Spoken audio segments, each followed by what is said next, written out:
বন্যায় ভেসে যাচ্ছে প্রাইভেট কার থেকে শুরু করে বড় আকারের গাড়ি। পানি ঢুকছে ঘরের ভিতরেও, এতে আটকা পড়েছেন অনেকেই। যুক্তরাষ্ট্রের ক্যালিফোর্নিয়ায় 3 দিনের ব্যাপক বর্ষণের ফলে সৃষ্টি হয় এ বন্যা। তীব্র বৃষ্টিতে সনোমা কাউন্টির নিকটবর্তী নদী মার্ক ওয়েস্ট ক্রিক ও রাশিয়ান রিভারের পানি বেড়ে এ বন্যার সৃষ্টি হয়।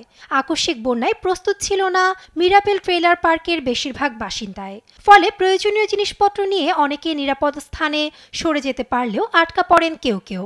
ফেসবুক পোস্টের মাধ্যমে সাহায্য চাইলে উদ্ধারে নামে নিরাপত্তা বাহিনী। যোগ দেন স্থানীয়রাও। নৌকা নিয়ে বেরিয়ে পড়েন প্রতিবেশীদের উদ্ধারে। অনেকেই ফেসবুকে সাহায্য চাচ্ছিল, আবার অনেকেই প্রয়োজনীয় জিনিসের জন্য দোকানে যাওয়া দরকার হচ্ছিল।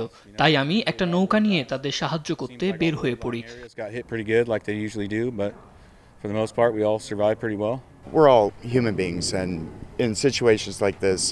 আমরা সবাই মানুষ এবং এ ধরনের পরিস্থিতিতে আপনি দেখবেন যে সবাই নিজের সাধ্য অনুযায়ী মানুষকে সাহায্য করছে।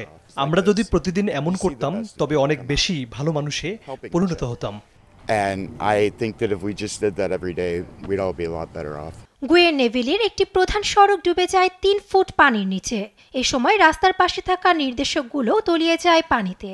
সনোমার ফায়ার সার্ভিস কর্মকর্তা জানান, 3 দিনের তীব্র বৃষ্টির ফলে ভয়াবহ এ বন্যার সৃষ্টি হয়েছে।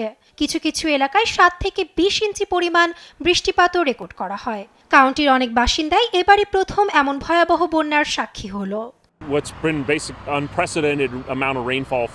অনেক কম সময়ের মধ্যে বৃষ্টিপাতের ফল এ বন্যা।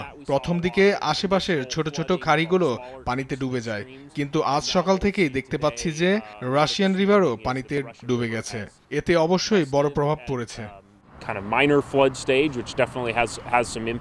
এ সপ্তাহে উত্তর ক্যালিফোর্নিয়ার তুষারঝড়ের ফলে তীব্র বর্ষণে বেশ কিছু এলাকা প্লাবিত হয়। এতে 2 জনের প্রাণহানি সহ বিদ্যুৎহীন হয়ে পড়ে হাজার হাজার মানুষ। নাসরিন আক্তার, নিউজ ডেস্ক, দেশ টিভি।